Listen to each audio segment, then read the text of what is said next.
오늘 말씀의 제목은 전쟁의 기술, 전쟁의 기술이라는 제목으로 하나님 말씀 보겠습니다. 종합격투기라는 이제 격투기 경기가 있어요. 또는 이제 권투 이런 경기를 하는 것을 보게 되면 두 선수가 서로 간에 치고 받고 막 정신없이 주고받는단 말이에요. 그런데 최후의 KO를 시키는 것은 누구냐면 결정적인 한 방이 있는 사람인 거예요. 결정적인 한 방이 있는 사람이 KO를 시키는 것이다라는 겁니다. 그걸 피니시라고 말하더라고요. 결정적인 한 방. 근본 월드컵에서도 우리가 16강에 올라갈 수 있었던 것은 포르투갈 때문인 거죠. 포르투갈을 2대1로 이겼기 때문입니다. 그리고 우루과이가 가나에게 2점 차이밖에 이기지 못했기 때문에 우리가 16강에 올라간 거예요. 포르투갈은 확실히 강한 팀이 맞습니다. 그런데 우리가 이겼단 말이에요. 그런데도 우리가 이겼다? 왜 이겼을까요? 우리가 잘하니까요? 우리가 열심히 했으니까. 열심히 하면 다 이기나요? 물론 열심히 한 건 사실입니다. 그런데 포르투갈은요, 굳이 최선을 다해서 뛸 필요가 없었습니다. 이미 16강 진출 티켓을 가지고 있었기 때문에 몸을 굳이 최선을 다해서 뛸 필요가 없었어요. 그럼에도 불구하고 공격해 들어오는 속도를 보니까 확실히 우리와는 클래스가 다르더라고요. 금방 순식간에 들어가서 한 골 넣어버리고 금방 공격으로 수비로 전환하고. 브라질과 경기하는 것을 새벽 4시에 일어나서 봤단 말입니다. 경기를 보면서 느낀 게 뭐냐면 역시 세계 1위는 다르긴 다르다라는 생각하면서 봤어요. 정말 다르더라고요. 전반전에만 4골을 먹었습니다. 야, 이렇게 하다 보면 후반전에 가면 거의 뭐 6대0, 7대0까지 가겠네라는 생각을 했습니다. 그리고는 잤어요. 아침에 일어나 보니까 4대1로 끝났더라고요. 이상하다. 후반전에는 굳이 브라질이 최선을 다할 필요가 없었죠. 그렇기 때문에 4대1로 끝났을 거라고 저는 생각합니다. 몸을 사리고 다음 경기 8강을 16강, 8강을 준비하는 게 나은 거죠. 왜요? 이미 이 전반전에서 할 만큼 다 했기 때문에. 우린 한 골 넣은 그것으로 만족해야만 했습니다. 우리가 잘해서 4점 먹은 것으로 끝난 것인가? 저는 아니라고 생각합니다. 그들이 할 만큼 했기 때문에 4점으로 끝난 것이다. 전반전을 4골을 넣고 이기고 있는 브라질은 굳이 몸을 던지면서 몸싸움을 마다하지 않고 싸우면서 치열하게 경기를 할 필요가 없단 말이에요. 이미 전반을 할 만큼 했기 때문인 겁니다. 후반에 우리가 한 골도 안 먹었다, 도리어 한 골을 넣었다고 교만하면 된다 안 된다? 안 된다라는 거예요. 우리가 잘해서가 아니라 그들이 그렇게 전반전만큼 하지 않은 것뿐이다라고 생각합니다. 전반전을 할 만큼, 전반전 한 만큼 후반전도 그렇게 뛰었다면 4대1이 뭡니까? 제가 볼 때는 거의 6대0, 7대0까지 아마 되지 않았을까 생각하는 겁니다. 우리가 굳이 1점을 넣었다, 우리가 4점밖에 안 먹었다, 이것으로 자랑할 필요는 없는 겁니다. 그럼에도 불구하고 최선을 다해 뛴 우리 선수들에 대해서 저는 응원하고 참 자랑스럽게 생각합니다. 지난 시간에 우리는 하나님의 거룩한 백성이 그 거룩함을 잃어버렸을 때에 어떠한 일이 벌어졌는가에 대해서 그 교훈을 살펴봤습니다. 거룩은 단지 거룩한 척 하는 것이다, 에헴 하는 것이 아니다. 거룩이라는 것은, 거룩이 뭐예요? 거룩은 구별되다라는 의미를 가지고 있다고 했습니다. 거룩이 뭐라고요? 구별되다. 세상 가운데 있지만 세상과 구별된 자로 살아가는 것, 그것이 거룩이다라는 거예요. 세상 사람들이 자신의 욕심을 따라 살아가고 세상 사람들이 자신의 방법을 따라 세상에서 이기려고 살아갈 때 우리는 지더라도, 우리는 손해를 보더라도 세상과 다르게 사는 것, 그게 뭐예요? 구별, 거룩이라고요. 또한 진멸에 대해서 배웠습니다. 진멸이라는 것도 무엇입니까? 단지 멸망시키는 것이 진멸이 아닙니다. 그건 멸망이죠. 진멸의 뜻은 멸하여 하나님 것으로 돌려드리다라는 데 그 목적이 있다 그랬습니다. 다시 말해 거룩과 진멸, 이 두 단어는 같은 단어예요. 그 소유권을 하나님께 있음을, 소유권이 하나님께 있음을, 그리고 그 소유권을 회복시키는 데 그 목적이 있는 단어들이다라고 말씀드렸습니다. 하나님의 자녀들은, 하나님의 거룩한 백성들은 거룩하게 살아야 되는 자들이라고요. 다시 말씀드릴까요? 여러분들은 거룩함을 회복하는 자들이어야 한다는 사실을 믿으시길 바랍니다. 그런데 하나님의 백성이, 하나님의 자녀들이 거룩함을 상실하고 세상과 같아졌을 때에 어떤 일이 벌어졌죠? 노아의 홍수, 심판이 임했다라는 거예요. 하나님의 아들들이 자기 눈에 좋은 대로 사람의 딸들과 데려다가 아내로 삼았을 때, 세상 사람들과 똑같아졌을 때 홍수가 임했다라는 거예요. 소돔과 고모라에 의인 10명이 없었기 때문에 불심판을 면하지 못했다. 무슨 말입니까? 그곳에 의인 10명이 없었기 때문에 구원받지 못한 것이다라는 거예요. 우리가 거룩해야 되는 것은 거룩하면 좋고 거룩하지 않아도 어쩔 수 없지의 문제가 아니라는 겁니다. 거룩은 우리의 세상에 대한 책임입니다. 우리가 세상을 책임지고 살아가야 하는 그 책임, 그 의무라는 겁니다. 그러니까 거룩해야 됩니다. 그리고 하나님의 것으로 회복시키는 사명이 우리에게 있다는 사실을 믿으시길 바랍니다. 그렇다면 과연 나는 세상 속에서 거룩한 구별된 자로 살아가고 있는가? 입에서 찬양을 흥얼거리고 돌아다니고 식사하기 전에 기도하는 것으로 우리의 거룩을 증명받는 건, 그것이 전부가 아니라는 겁니다.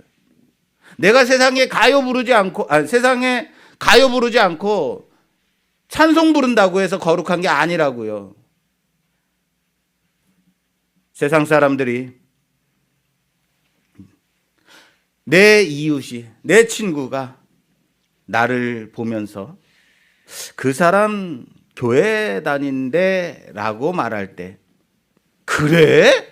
깜짝 놀라는 타입입니까? 아니면 맞아, 그 사람은 교회 다니는 사람 같았어 라고 말하는 타입입니까? 여러분들은 어디에 속한 사람들입니까? 어디에 속해 있어요? 한번 점검해 봐야 됩니다. 교회 다니는 사람이 왜 그래? 라는 말을 듣는다면, 교회 다녀? 하고 깜짝 놀란다면 세상 사람과 구별됨 없이 똑같이 살아가고 있다라는 것 아닌가요? 세상 속에서 세상 사람들과 구별됨 없이 똑같이 살아가고 똑같은 방식으로 살아가고 그것이 나의 모습이라면 오늘 설교 말씀을 정신 차리고 들어야 됩니다.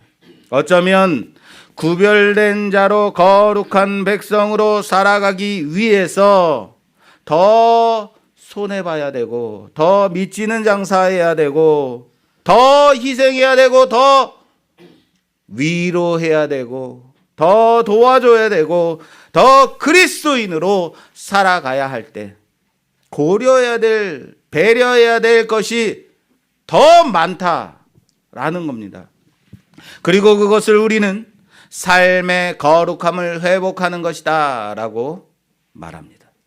여러분들의 삶 속에서 거룩함을 진정으로 드러내고 회복하고 살아가고 있습니까? 그럼에도 불구하고 우리는 우리의 정체성을 지키며 살아가야만 하는 자들이라는 사실을 놓치지 마십시오. 자, 그렇다면 내가 세상에서 구별된 자로 살아가지 못하고 있는 가장 큰 이유, 거룩한 자로 살아가지 못하고 있는 가장 큰 이유는 뭘까요? 내가 내 거룩함을 포기하고 가끔은 예수 믿는 거 숨기고 살아가야 되는 이유가 뭘까요? 안 그런다고요? 정말요? 왜 우리는 거룩한 자로 살지 못할까요? 그렇게 살아도 될까? 라는 의문 때문 아닐까요? 이렇게 살면 분명히 문제가 생기고 손해볼 텐데 그렇게 양보하고 배려하면 안 되잖아 라는 생각 하는 것 아닌가요? 예수 믿는 사람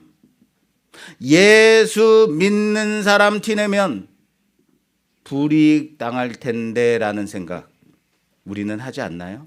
그것 때문에 거룩함을 놓치고 사는 것 아니냐라는 거예요.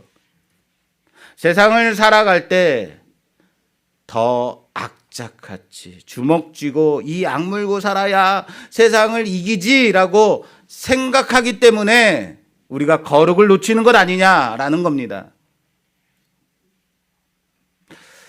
제 설교가 좀 길고 어려운 것은 저도 잘 알고 있습니다. 한 친구가 진심 어린 말로 하루 저를 부르더니 내가 조 목사 설교를 들어보니까 조 목사 설교가 너무 길어. 성도들이 너무 힘들어한다고 말이 들어와. 팍 줄여. 알았지? 그래야지 되는 거야. 그래야지 교회 사람들도 많이 오고 그러는 거야. 꼭 그렇게 해야 되는 거야. 꼭이야. 다짐해야 돼. 저를 그렇게 다짐을 시키더라고요. 근간에 신명기 강해를 하면서 신명기 어떻습니까? 재밌습니까? 내용도 어렵고 게다가 설교까지 어려운 데다가 시간까지 길어졌어요. 야, 여러분 참 대단해요. 여러분 참 세요. 50분 넘게 설교를 하는데 그냥 앉아있어. 항상 설교를 준비하는 입장에서 저는요, 오늘은 내용을 좀 줄여야지, 짧게 해야지 하면서도 설교를 준비하다가 그럼 너무 성의 없는 것 아닌가라는 생각해요. 너무 대강 말씀 준비하는 것 아니야? 미안한 마음이 들더라고요.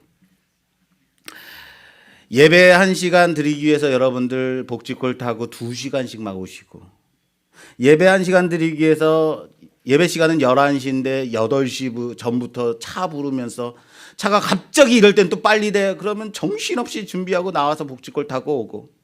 어때요?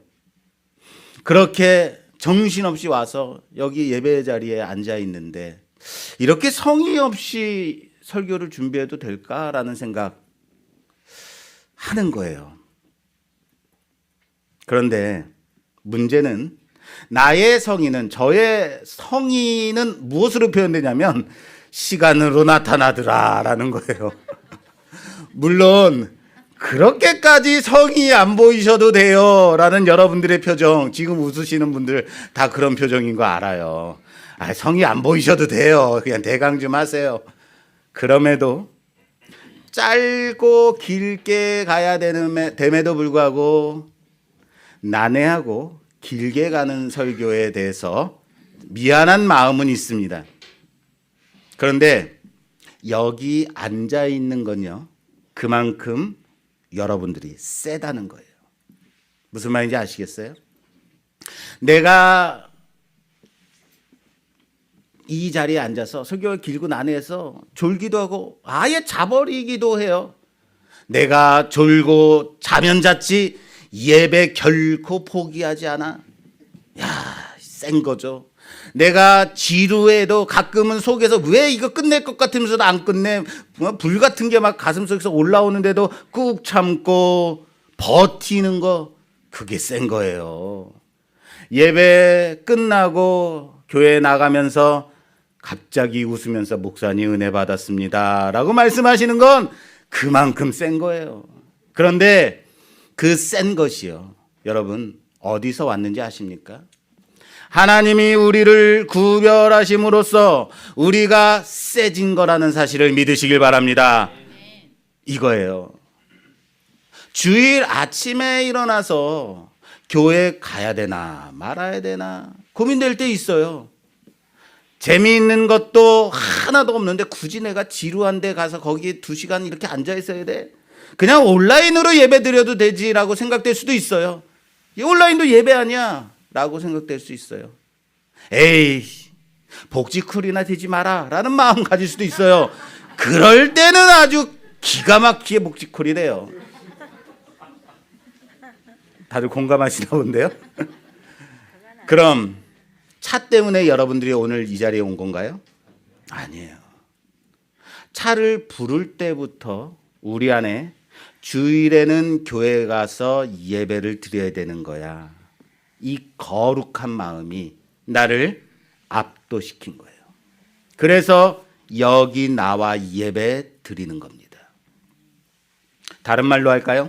우린 예배를 얼마든지 포기할 수 있습니다. 그럼에도 불구하고 포기하지 않는다. 예배드림이 최소한의 그리스도인으로 버티게 하는 원천이 되는 것이다 라는 것을 우리는 아는 겁니다. 잠을 거부하고 등 따신 방을 거부하고 이불을 박차고 여기 나오는 것 거룩함의 회복입니다. 여기서부터 시작되는 겁니다. 거부할 수 있음에도 불구하고 거부하지 않고 하나님의 말씀에 순종해서 나오는 것, 거룩은 여기서부터 시작하는 겁니다. 이스라엘이 애굽에 있을 때는 애굽인이 시키는 대로만 해야만 했습니다. 왜요? 그들은 종의 신분이었기 때문에 그렇습니다. 아무리 내 의지가 있고 하고 싶은 것이 있다 할지라도 그렇게 할 수 없었습니다. 종은 그런 겁니다. 그런데 하나님이 애굽에서 이들을 이끌어내셨습니다. 이후로 이스라엘은 애굽에서의 삶의 방식을 그들이 섬겼던 신들을 거부할 수 있게 되었습니다. 무슨 말인지 아시겠어요? 이제는 하나님이 구별하여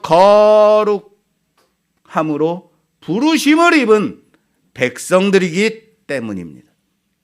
하나님의 자녀됨의 능력은 어디에서 나타나냐면 이젠 우리가 죄를 거부할 수 있게 되었다. 육신을 따라 살아가지 않고 나의 욕심을 따라서 살아가지 아니하고 그 죄를 거부할 수 있는 능력이 우리에게 생긴 거예요. 세상의 방식을 따라 살던 내가, 육체의 소욕을 따라 살아가던 내가 단호하게 그 방식을 거부하고 죄를 거부하고 내 소욕이 아닌 하나님의 말씀을 따라 살려 하더라라는 겁니다. 그게 센 겁니다. 세진 겁니다. 그게 구별되음의 능력이라는 사실을 믿으시길 바랍니다. 그러니까 거부하시라고요. 그러니까 구별되시라고요. 그러니까 굳이 죄를 따라가지 말라고요. 그래서 우린 여기에서 고민이 생기는 거예요. 여기에 고민이 생겨요. 내가 죄를 거부했고 내가 거룩함으로 구별했는데 이렇게 살아도 되나? 이렇게 살면 큰일 나지 않겠는가?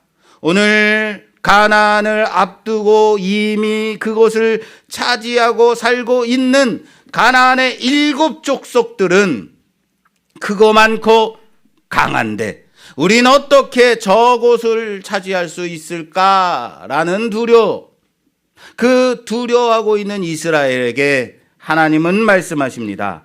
뭐라고 말씀하실까요? 오늘 본문 볼까요? 17절에서 19절 말씀 봉독해 주시겠어요?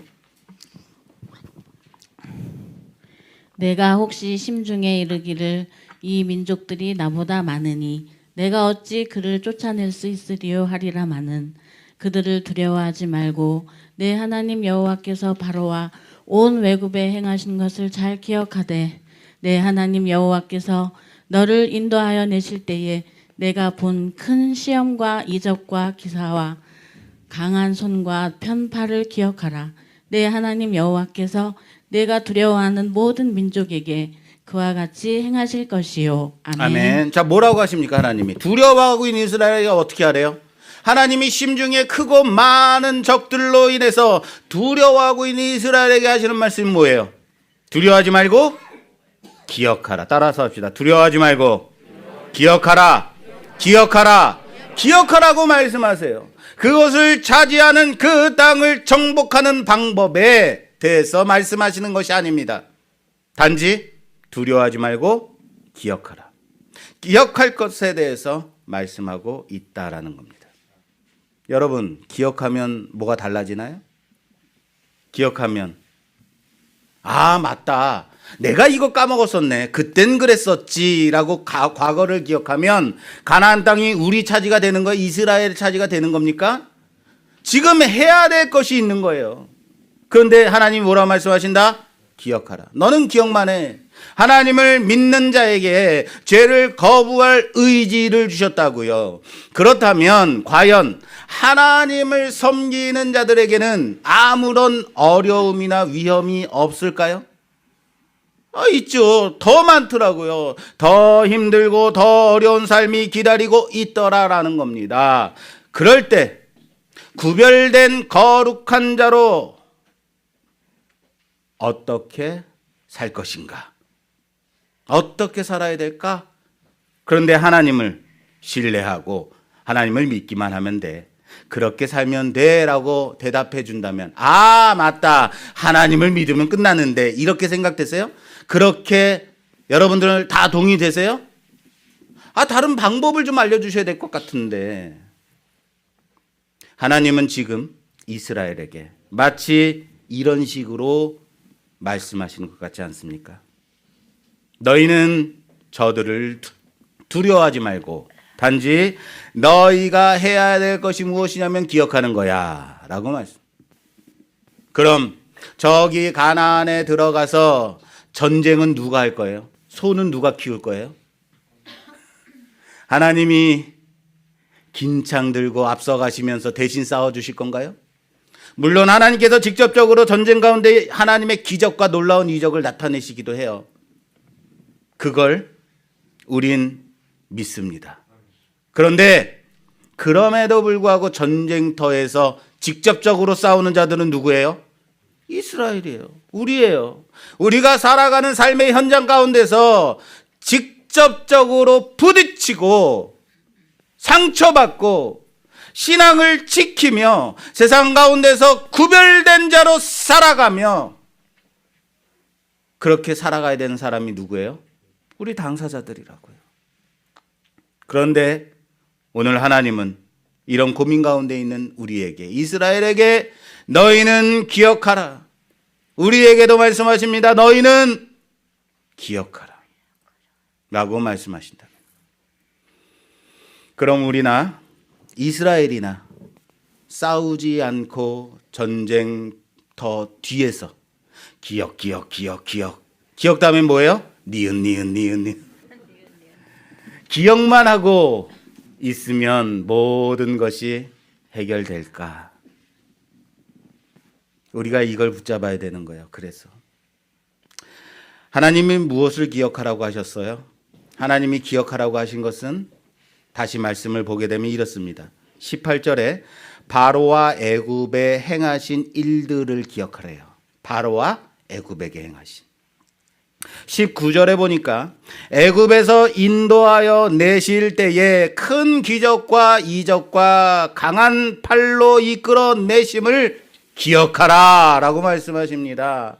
이스라엘이 기억해야 될 것이 바로 이겁니다. 애굽에서 종살이하던 그들을 이끌어 내신 그 하나님, 무슨 말인지 아시겠습니까? 무엇을 기억하라는지 아시겠습니까? 하나님은 단지 나만 믿고 따라와가 아니에요. 이미 그들을 위대한, 그들을 이스라엘을 구원하기 위해서 행하신 그 일들, 바로와 애굽 땅에서 행하신 크고 놀라운 일들을 기억하라 라고 말씀하시는 겁니다.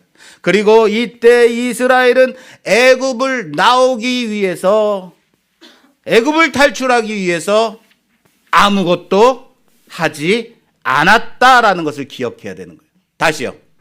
그들은요, 애굽을 나오기 위해서 아무것도 하지 않았어요. 그럼에도 불구하고 그 강하고 위대한 애굽에서 나올 수 있었고, 심지어 홍해를 앞두고 있었을 때 그 가로막혔던 홍해를 하나님이 가르시고 바다를 열어서 이스라엘을 광야로 이끌어내셨다라는 것을 우리는 믿습니다. 무슨 말입니까? 그들이 바다를 건너기 위해서 한 것은 무엇입니까? 배를 만들고 저수지를 댐을 만들고 이랬습니까? 아무것도 하지 않았단 말이에요. 하나님이 그들을 애굽에서 이끌어 내실 때 이스라엘은 정말로 아무것도 한 것이 없더라. 조금의 손도 힘도 보태지 않았다라는 겁니다. 이것을 기억하는 겁니다. 사랑하는 여러분, 이스라엘을 애굽에서 이끌어 내시고 홍해를 갈라 광야로 나오게 하셨다라는 것을 신학적으로는 하나님이 그들을 구원하셨다라고 말합니다. 뭐라고요? 하나님이 그들을 구원하셨다. 애굽의 종되었던 그들을 이끌어내어서 하나님의 백성 삼으심, 하나님의 백성으로 자녀로 더 이상 죄의 종이 아니라 사망의 종이 아닌 생명을 가진 자로 거룩한 백성으로 구원하셨다라고 말한다고요. 구원하셨다고요. 바로 이겁니다.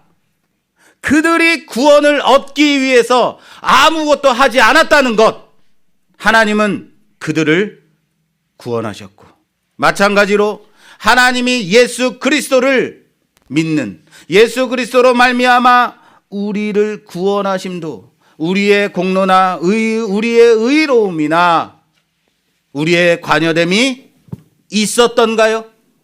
전혀 없었다고요. 죄 가운데 세상 가운데 있던 우리를 구별하여 당신의 자녀 삼으셨다라는 사실을 우리는 압니다. 그것을 기억하라는 겁니다. 가만 돌아보면 내가 여기에 앉아 있는 것, 여러분들이 여기에 앉아 있는 거, 이거 기적이에요. 믿으십니까? 여러분들이 의로워서 여기 나와 앉아 계신 거예요?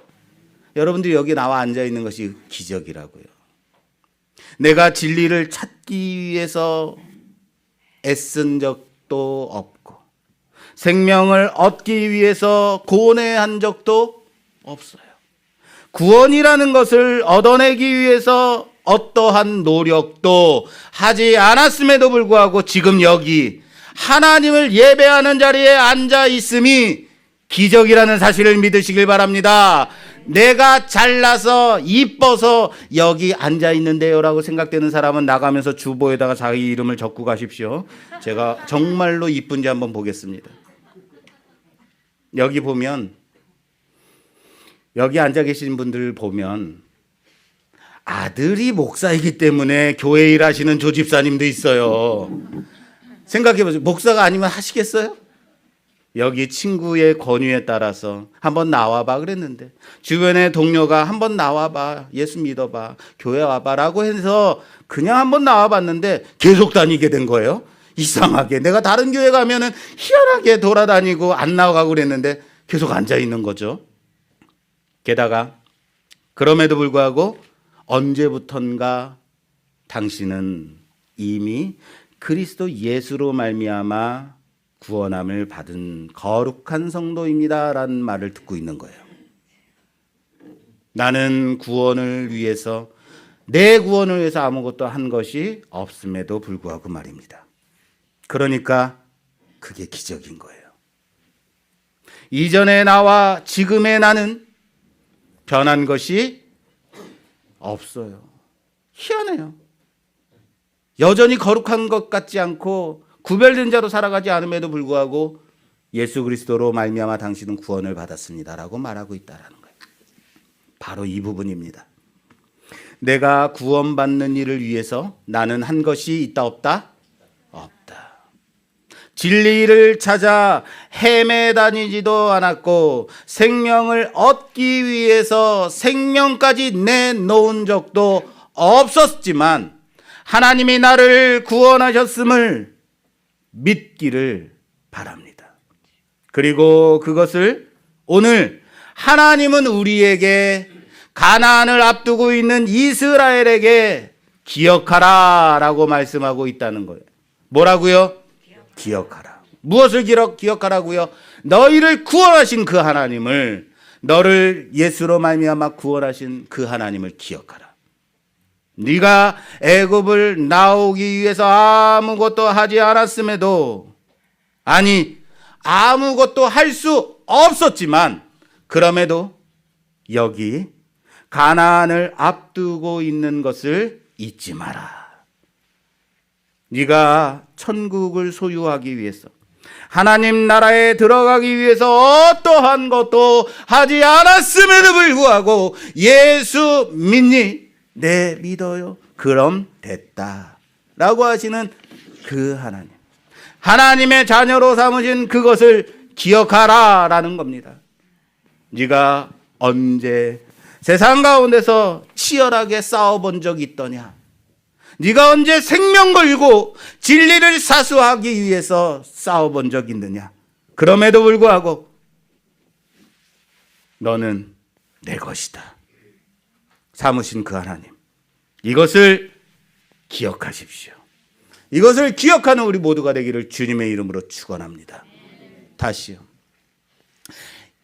가나안 땅을 앞두고 있는 이스라엘이 기억만 하면 되는 것이 뭐예요? 내가 이곳까지 오기 위해서 한 것이 없었다. 하나님이 하셨다. 그렇다면 가나안 땅에 들어가는 것 또한 하나님이 그렇게 하실 것이다 라는 것을 믿는 거예요. 우리는 일반적으로 하나님께서 안 보이는데, 하나님은 언제나 안 보이는 데 계시고 실제 문제를 맞닥뜨리는 것은 나 자신이라고 생각해요. 언제나 나는 힘들고 어려운 가운데서 그렇게 세상 가운데 분투하며 싸우며 살아가는 당사자라고 생각해요. 그런데 오늘 말씀 잘 볼까요? 우리에게 정반대의 말씀을 주시고 있단 말이에요. 실제 싸우고 계신 분은 내가 아니라 하나님이시다. 나는 뒤에서 단지 기억만 하면 된다라고 말씀하신다는 거예요. 어려움이 발생했을 때, 부딪혔을 때 그 문제를 해결하기 위해서는 나는 뒤에 서서 기억만 하면 된다라고 말씀하고 있다라는 거예요. 그리고 직접적으로 그 문제를 해결하시는 분은 누구다? 하나님이시다. 오늘 말씀으로 적용해서 한번 고백해 볼까요? 나는 18절에 보니까 내 하나님 여호와께서 바로와 온 애굽에 행하신 것을 기억합니다 라고 하면 되는 거예요. 나는 19절에 보니까 내 하나님 여호와께서 나를 인도하여 내실 때에 목도한 큰 시험과 이적과 기사와 강한 손과 편팔을 기억합니다 라고 고백하면 되는 거예요. 그럼 끝나는 겁니다.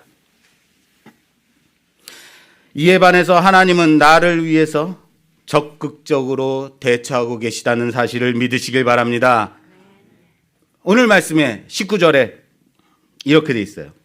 하나님께서 애굽에서 행하셨던 것과 같이 내 두려워하는 모든 민족에게도 그리 행하실 것이다. 어떻게 행하신다고요? 그리 행하신다. 그렇게 행하신다. 20절에도요. 하나님께서 왕벌을 그들 중에 보내어 그들을 멸하실 것이다 라고 말씀하고, 누가 보내신다고요? 하나님이요.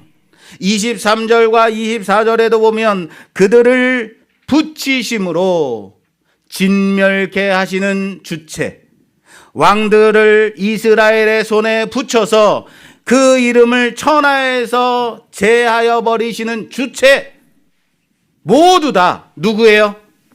하나님이라는 거예요. 우리가 일반적으로 생각하는 것과는 완전히 반대. 이를 계획하시고 행하시는 분은 여호와 하나님이라는 사실을 나는 뒤에서 하나님께서 행하심을 기억하면 되는 자. 이전에 나를 구속하셨고 구원하셨던 그 일을 기억하기만 하면 되는 겁니다. 이것이 성도의 전쟁의 기술이라는 사실을 믿으시길 바랍니다. 하나님의 구원을 기억하는 자를 하나님은 끝까지 책임지시고 그곳에 참된 안식으로 인도해 주신다라는 사실을 믿으시길 바랍니다. 그럼에도 불구하고 어때요? 직접 전쟁에 참여해야만 하는 거예요. 직접 문제에 맞닥뜨려야 된다고요. 이것은 뭐예요? 마치 이 세상 가운데서 고생하고 그럼에도 불구하고 허덕이고 살아가는 우리, 그것은 나 자신 아닌가요? 라고 아직도 동의되지 않는 분들이 있을 거예요. 맞습니다. 맞아요. 우리는 눈으로 보는 현실에서, 그리고 성경 여호수아에서도 보면 대다수의 전쟁을 이스라엘 자신들이, 내 자신이 하고 있다라는 것을 알고 있습니다. 실제로 가나안에 거주하고 있는 부족들과 싸운 것은 하나님이 아니라 이스라엘이었죠. 그러므로 우리는 이렇게 말할 겁니다. 하나님, 결국 이스라엘이, 그리고 우리가 싸우고 있잖아요. 이겁니다. 실제 이스라엘이 싸웠고 지금도 삶의 현장 가운데서 우리가 싸우며 살아가고 있다라는 겁니다. 그럼에도 하나님은 오늘 우리에게 말씀하십니다. 명령하십니다. 너를 구원한 여호와 하나님은 오늘도 왕벌을 보내시고 그들의 남은 자들을 초토화시키시고 급하게 이들을 한꺼번에 멸하시면 이 땅이 황폐해질까 봐 점차로 차츰차츰 정복해 하시는 하나님이시다라는 겁니다. 너는 단지 그들의 왕들의 이름을 천하에서 제하여 버리기만 하면 된다. 이것을 기억하라. 여기서 우리가 집중해서 봐야 될 것은, 하나님은 이스라엘에게 내가 그렇게 해 줄 테니 라고 하시지 않았다라는 거예요. 이미 그렇게 하신 하나님입니다. 그렇게 하심과 같이, 그와 같이 하실 하나님이라는 겁니다. 이미 그들을 구원하신 그 하나님이 그와 같이 애굽의 종되었던 그들을 구원하신과 같이 이 땅도 차지하게 하실 하나님이심을 믿으라는 겁니다. 나 또한 어떻게 여기까지 왔는데 그렇게 인도하신 그 하나님께서 앞으로도 나를 끝까지 인도해 주시리라는 것을 믿는 겁니다. 이미 하셨기 때문에, 구원하셨기 때문에, 이 자리에 앉혀놓으셨기 때문에 앞으로도 그렇게 하실 하나님을 믿는 자들이 되기를 주님의 이름으로 축원합니다. 네가 내 힘으로 구원을 이룰 수 있더냐? 네가 너의 힘으로 한 것이 아니듯이 앞으로도 살아갈 모든 영역 가운데서 너를 구원하신 그 하나님이 그렇게 너의 행함과 상관없이 너와 동행하시고 너희 중에 계실 것이다 라는 것. 그래서 우리는 나를 구원하신, 나를 부르신 그 하나님을 기억하면 되는 것입니다. 내가 싸우고 있는 것처럼 보이지만, 치열하게 살아가고 있는 것 같이 보일 테지만, 실제로 나를 지탱하게 하시고 세상 가운데서 세워주시는 그분이 오직 하나님이심을 기억하기를 주님의 이름으로 부탁합니다. 그렇기 때문에 오히려 이스라엘이 직접 싸우는 것은, 우리가 삶의 현장 가운데서 치열하게 거룩함으로 구별되게 살아가는 것은 믿음의 고백이에요. 그것이 고백이에요. 하나님 싸우시기로 했잖아요. 하나님이 하기로 하셨잖아요. 아니요. 그것이 우리의 삶의 거룩함을 회복하며 살아가야 되는 것이 바로 뭐라고요? 믿음의 고백이라고요. 우리가 하나님을 믿고 하나님의 구원을 기억하고 인정하며 싸우는지가 중요한 것이 무엇 때문이라고요? 그것이 바로 현재를 살아가는 우리가 하나님께서 싸우시고 함께 하시는 삶에 그 살아가고 있음을 기억하고 믿음으로 고백하며 살아가는 것이다 라는 사실을 믿으시길 바랍니다. 사랑하는 여러분, 지금처럼 신앙생활해도 되겠습니까? 사랑하는 여러분, 지금 여러분들의 모습처럼만 신앙생활해도 되겠습니까? 여러분들이 구원하신 하나님을 기억한다면요. 여러분들이 그 죄의 종되었던 사망 가운데 있던 여러분들을 이끌어내신 그 하나님을 기억한다면 지금처럼 신앙생활 하셔도 되겠어요? 이 정도면 정말 괜찮겠어요? 세상 가운데 여러분들의 삶 가운데서 그런 식으로 살아도 괜찮으시겠어요? 여러분들의 신앙의 고백이 어디 있어요?